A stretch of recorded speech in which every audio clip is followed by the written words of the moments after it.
नमस्कार मित्रांनो, आपण पाहताय आपल्या हक्काचं मराठी यूट्यूब चॅनल विषय खास. मित्रांनो, महाराष्ट्र नवनिर्माण सेनेने संघटनात्मक पातळीवर बदल करताना नाशिक लोकसभा मतदारसंघात तयारीवर भर दिला आहे.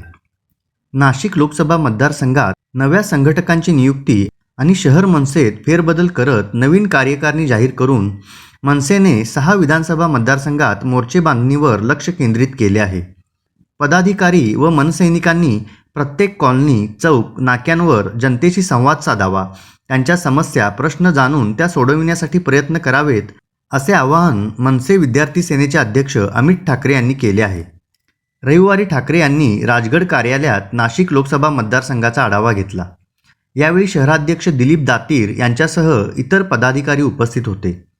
नाशिक लोकसभा मतदारसंघात मनसेने संघटक पदाची जबाबदारी ॲडव्होकेट किशोर शिंदे आणि गणेश सातपुते यांच्यावर सोपविली आहे.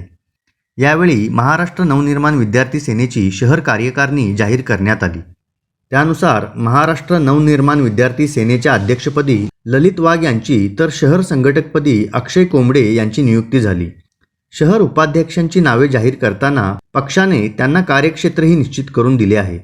त्यानुसार अभिषेक सूर्यवंशी पूर्व विभाग पंचवटी, शुभम गायकवाड जुने नाशिक, नील रौंदळ गंगापूर रोड मध्य नाशिक, वैभव देवरे सातपूर विभाग, प्रशांत बारगळ नाशिक रोड, रोहन जगताप सिडको, अमोल भालेराव आनंदवल्ली, सुयश मंत्री पंचवटी विभाग यांची नियुक्ती करण्यात आली. याशिवाय 7 विभागीय अध्यक्षांची नेमणूक ठाकरे यांनी जाहीर केली. संघटनात्मक पातळीवर बदल करताना मनसेने नाशिक लोकसभा मतदारसंघात तयारीवर भर दिला आहे. कोणत्याही क्षणी निवडणुका जाहीर होऊ शकतात. पदाधिकारी व मनसैनिकांनी जनतेच्या संपर्कात राहण्यास सर्वोच्च प्राधान्य देण्याचे आवाहन करण्यात आले.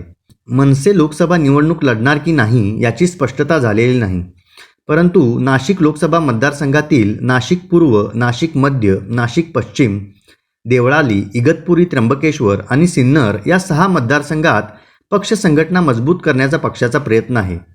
बैठकीत ठाकरे यांनी पदाधिकाऱ्यांशी संवाद साधला.